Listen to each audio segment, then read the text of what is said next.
জয় শ্রী হরি শ্রী বিষ্ণু নারায়ণ।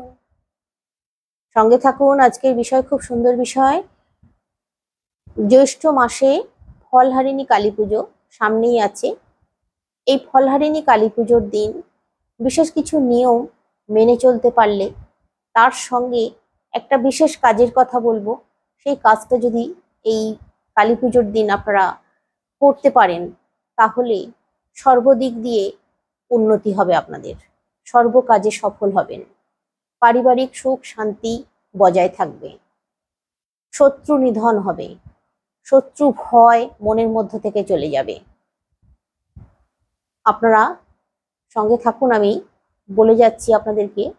প্রথমেই যে কাজগুলো আপনাদের করা চলবে না, সেগুলো একটু মেনে চলতে হবে, এই নিয়মগুলো। তারপর আমি ওই বিশেষ কাজটার কথা বলবো, শুনবেন আপনারা। শুনে যদি করতে পারেন, তাহলে অবশ্যই আপনাদের মনস্কামনা পূরণ হবে, সর্বদিক দিয়ে আপনারা উন্নতি সাধন করতে পারবেন। প্রথমেই আমি আপনাদেরকে বলবো, এই কালী পুজোর দিন, এই ফলহারিণী কালী পুজোর দিন, এই অমাবস্যার সময় আপনাদের গৃহের যে কাজগুলো আছে, যেমন পরিষ্কার পরিচ্ছন্ন করা, আশপাশ বাড়ির ঝুল ঝাড়া, নোংরা পরিষ্কার করা, এই জিনিসগুলো এই অমাবস্যা থাকাকালীন করা চলবে না, আগে করে নিতে হবে।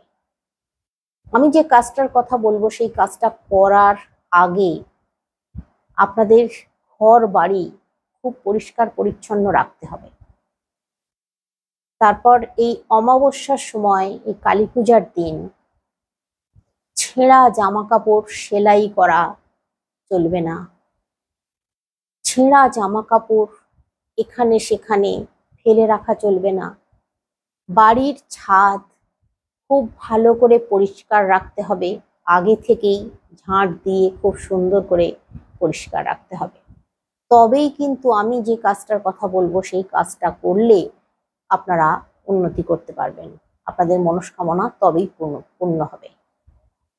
আর যদি আপনাদের নোংরা হয়ে থাকে চারিদিক, আমি যেগুলোর কথা বলছি সেগুলো যদি হয়ে থাকে গৃহের মধ্যে, তাহলে কিন্তু কোনো ফল লাভ করতে পারবেন না। আমি কিন্তু পরিষ্কার আপনাদেরকে বলে দিচ্ছি। আপনাদেরকে করতে হবে কি, বাড়ির যে ডাস্টবিন আছে, যেখানে আপনারা ময়লা জমান, দিনের পর দিন হয়তো সেখানে ময়লা রেখে দিয়েছেন, সেই ময়লা কিন্তু অমাবস্যার আগেই পরিষ্কার করে ফেলতে হবে, রাখা চলবে না ময়লা জমিয়ে। তারপর এই কালী পুজোর দিন এঁঠো বাসন কোসন জমিয়ে রাখা যাবে না, হাতে হাতে সঙ্গে সঙ্গে ধোয়া মাজা করে নিতে হবে, বিশেষ করে এই অমাবস্যা থাকাকালীন। তারপর এই অমাবস্যা চলাকালীন ছোট বড় প্রত্যেকের কথাই আমি বলবো, নিজেদেরকে একটু সংযত রাখতে হবে। চিৎকার চেঁচামেচি করা চলবে না, আমিষ খাওয়া চলবে না, ভুলেও কোনো রকম আমিষ খাওয়া চলবে না। তার সঙ্গে আমি এটাও বলবো, শাক খাবেন না এই দিন, তেতো খাবেন না এই দিন, চোঙা পোড়া জিনিস এই দিন ভুলেও খাবেন না। এমনকি রুটিও চোঙা পোড়া হয়ে যায় রুটি তৈরি করতে যাওয়ার সময়, তৈরি করার সময় এই রুটিও কিন্তু খাওয়া চলবে না অমাবস্যা থাকাকালীন। অমাবস্যার দিন আপনারা অবশ্যই খিচুড়ি রান্না করে খাবেন, অবশ্যই। তবেই আমি যে কাজটার করার কথা বলবো, সেই কাজটায় সার্থক হবেন। অন্য কোনো খাবার খাবেন না এই দিন। পরোটা লুচি খেতে পারেন, কিন্তু ভাত এই দিন ভুলেও খাবেন না। আর এই দিন নখ চুল দাড়ি কাটা চলবে না। মহিলাদের মাথায় শ্যাম্পু সাবান করা চলবে না। বাড়ির জামা কাপড়, নোংরা জামা কাপড় সাবান সার্ফ দিয়ে কাচা এই দিন করা যাবে না। এই জিনিসগুলো কিন্তু মাথায় রাখতে হবে। আর বাড়ির সিঁড়ি, ওঠা নামার যে সিঁড়ি, এই সিঁড়িও কিন্তু খুব পরিষ্কার রাখতে হবে। সিঁড়ির ওপরে অনেক সময় এটা ওটা সেটা থাকে, সেগুলো একটু পরিষ্কার করে চাপা দিয়ে রাখার চেষ্টা করতে হবে। অবশ্যই কিন্তু এই নিয়মগুলো মানতে হবে। তারপর বাড়ির সদর দরজার সামনে অবশ্যই খুব সুন্দর করে অমাবস্যার দিন সকালে পরিষ্কার করে নেবেন। যদি সম্ভব হয়, যদি গোবর জোগাড় করতে পারেন, গোবর জল দিয়ে ভালো করে পরিষ্কার করে নেবেন। মানে গোবর, অল্প একটু গোবরের ছড়া দিয়ে পরিষ্কার করে নেবেন। বাড়ির সদর দরজার সামনে বা আপনার ভিতরে যে দরজা আছে, যে দরজা দিয়ে বাইরে বেরোন, উঠোনে বেরোন, সেই দরজার সামনে উঠোন খুব ভালো করে গোবরের ছড়া দিয়ে পরিষ্কার করে নেবেন, করলে ভালো। পরিষ্কার পরিচ্ছন্নতাটা কিন্তু অবশ্যই মাথায় রাখতে হবে, আগে সমস্ত করে রাখতে হবে। অমাবস্যা চলাকালীন এই কাজগুলো করা যাবে না, হাত দেওয়া যাবে না একদম কোনো জিনিসে। অমাবস্যা দিন আপনারা এবার কি করবেন, যে কাজটা, বিশেষ কাজটার কথা আমি বলছি, সেই কাজটা আপনাদেরকে প্রথমেই জোগাড় করে নিতে হবে 100 গ্রাম ধুনো আর 1 প্যাকেট ধূপ। ছোট যে ধূপের প্যাকেটগুলো পাওয়া যায়, সেন্ট যুক্ত ধূপ, সেরকম সেন্ট যুক্ত ধূপ আপনাদেরকে নিতে হবে 1 প্যাকেট। 1 প্যাকেটের মধ্যে 8টা থাকে, 7টা থাকে, যে কটাই থাকুক, একটা প্যাকেট পুরো নিয়ে নেবেন। পুরো কিন্তু ব্যবহারও করতে হবে। আর 100 গ্রাম ধুনো, গুগগুল নিয়ে নেবেন 20 টাকার মতন, 20-30 টাকার মতন। এই জিনিসগুলো নেবেন। কর্পূর নেবেন 4টে কর্পূর অবশ্যই নিতে হবে।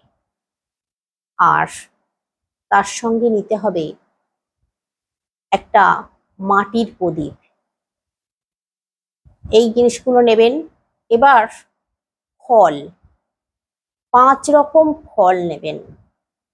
এই সিজনের যে ফল, এই সিজনের 5 রকম ফল নেবেন। আপনারা আম, জাম, কাঁঠাল অবশ্যই এই ফলের মধ্যে রাখবেন। তারপর আপনারা কলা, শসা এগুলো নিয়ে নিতে পারেন, 5 রকম করে নেবেন। 5 রকম ফল নিলেন। একটা লাল আসন, যে আসনে আপনি বসবেন, যদি বাড়িতে করেন তাহলে একটা লাল আসন নেবেন, আর যদি মন্দিরে যান তাহলে আসন নেওয়ার দরকার নেই। লাল শাড়ি বা লাল জামা কাপড় পরলে ভালো, অথবা হলুদ থাকলে হলুদ রঙের পরলে ভালো।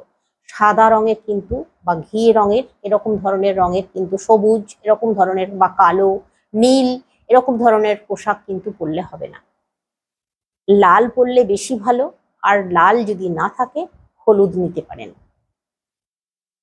আপনারা এই জিনিসগুলো নিয়ে নেবেন। নিয়ে একটু আতপ চাল নিয়ে নেবেন। কামিনী আতপ নিতে পারেন বা এমনি আতপ নিতে পারেন। আতপ চাল 300 গ্রাম অথবা 500 গ্রাম নিয়ে নেবেন।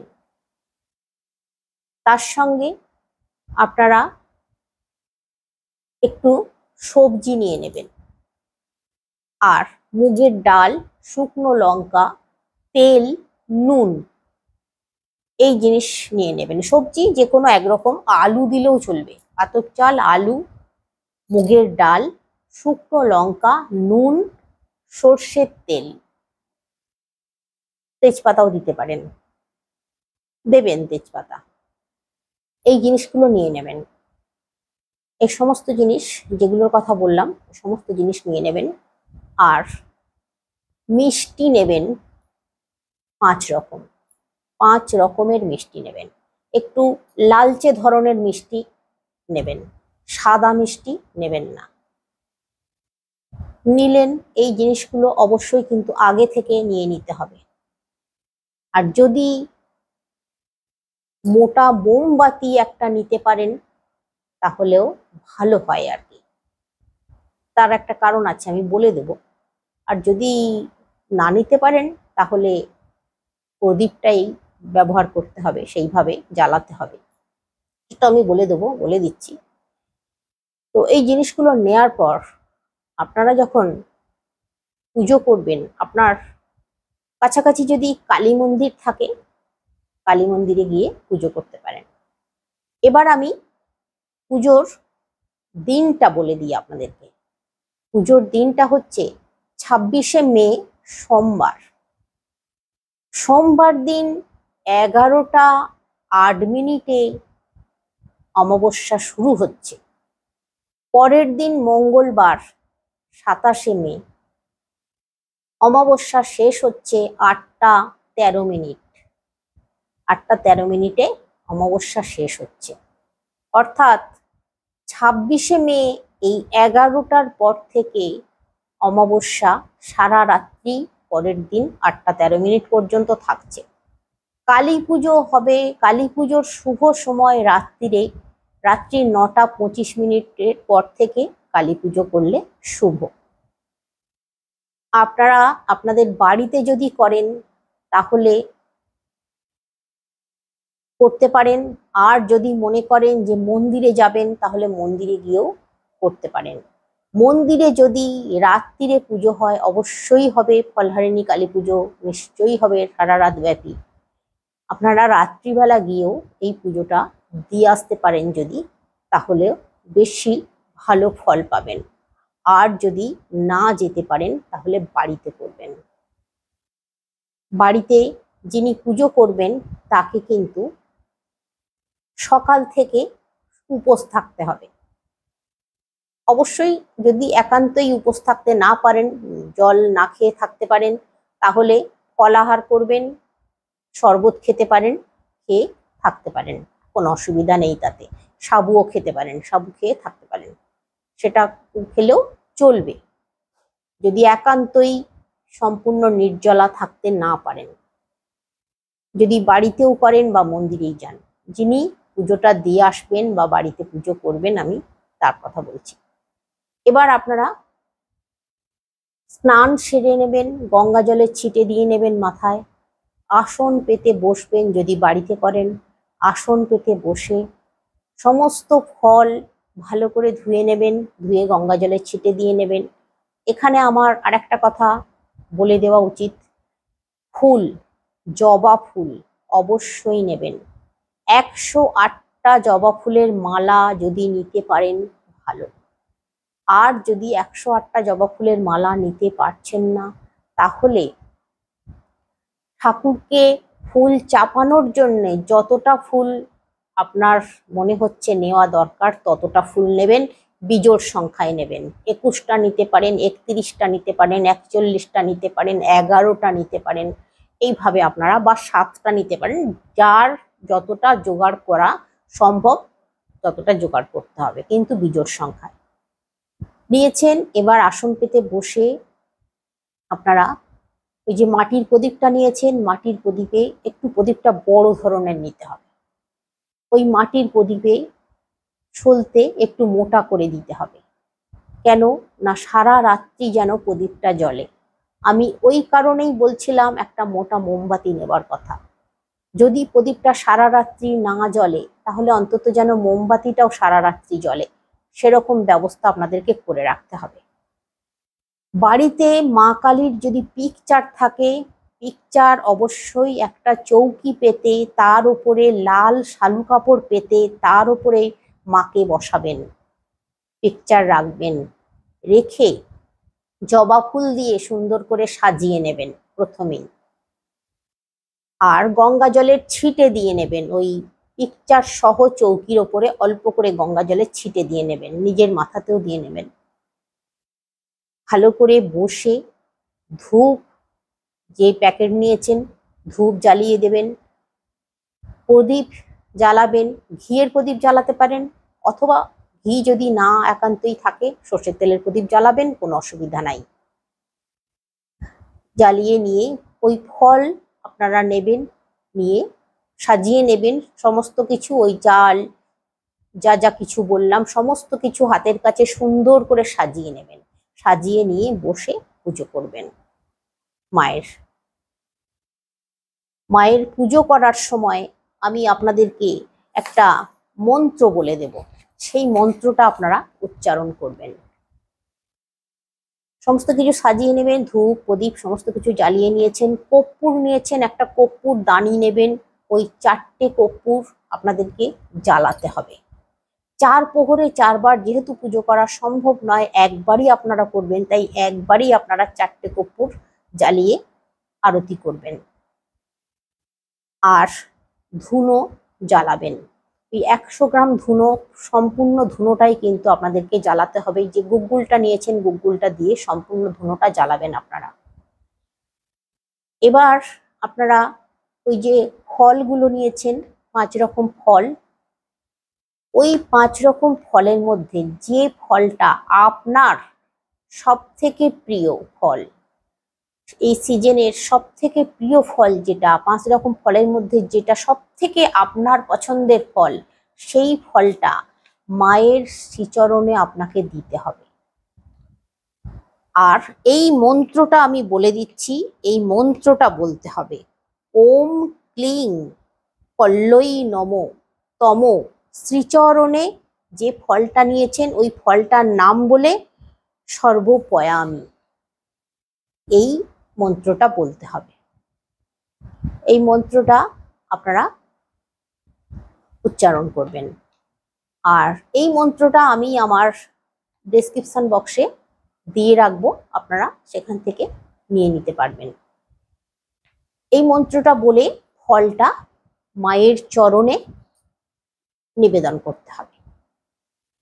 এই যে ফলটা আপনারা মায়ের চরণে দিলেন, এই ফলটা কিন্তু খাওয়া চলবে না।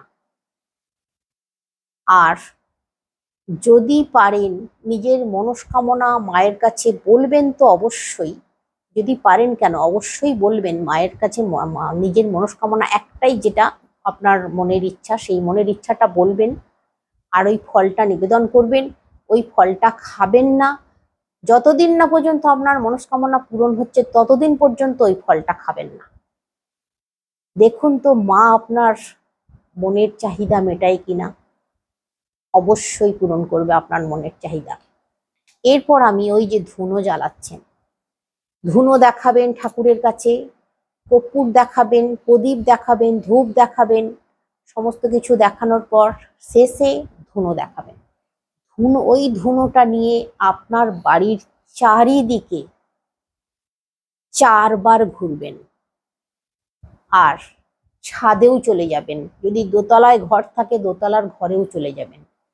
চারিদিকে ওই ধুনো কিন্তু দেখাতে হবে খুব সুন্দর করে।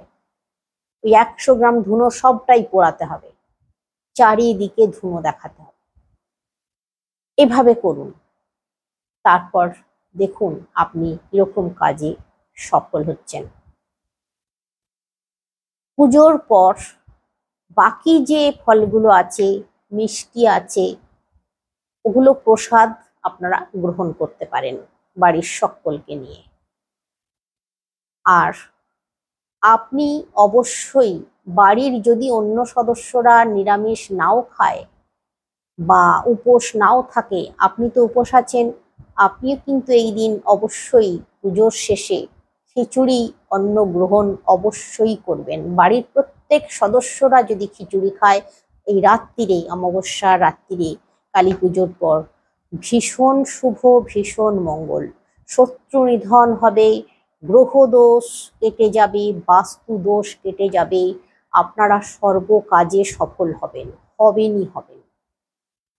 খিচুড়ির এতটাই মাহাত্ম্য। তো আপনারা এইভাবে এই দিন করুন, অবশ্যই আমি আপনাদেরকে বলছি আপনারা সফল হবেন। আর মন্দিরে যদি যান, মন্দিরে ওই চাল, ওই সমস্ত জিনিসগুলো আপনারা মন্দিরে দিয়ে আসবেন, ফলও দিয়ে আসবেন। একটা ফল অবশ্যই মন্দিরে গিয়ে মায়ের শ্রীচরণে দেবেন। যেভাবে যেভাবে বাড়িতে করবেন ওইভাবে মন্দিরেও কিন্তু করবেন, আর ওই মন্ত্রটাও কিন্তু মন্দিরে গিয়ে উচ্চারণ করবেন। তাহলে আপনারা এইভাবে করুন, আশা করছি আপনারা উন্নতি সাধন করতে পারবেন। তাহলে আজকে আসছি, সকলে অনেক অনেক সুস্থ থাকুন, অনেক অনেক ভালো থাকুন শ্রীহরি শ্রী বিষ্ণু নারায়ণের কৃপায়। এরপর যদি আপনাদের কোনো প্রশ্ন থাকে কমেন্টে অবশ্যই আমাকে লিখে জানান। আমি কমেন্টে প্রশ্নের উত্তর সকলেরই দিই আর কমেন্টের উত্তর দেব। আর কমেন্টে অবশ্যই জয় মা কালী মায়ের জয় আজকে একবার হলেও লিখে যান। অমাবস্যার দিন, কালী পুজোর দিন আপনারা অবশ্যই কিন্তু এই নিয়ম পালন করুন। আজকে আসছি।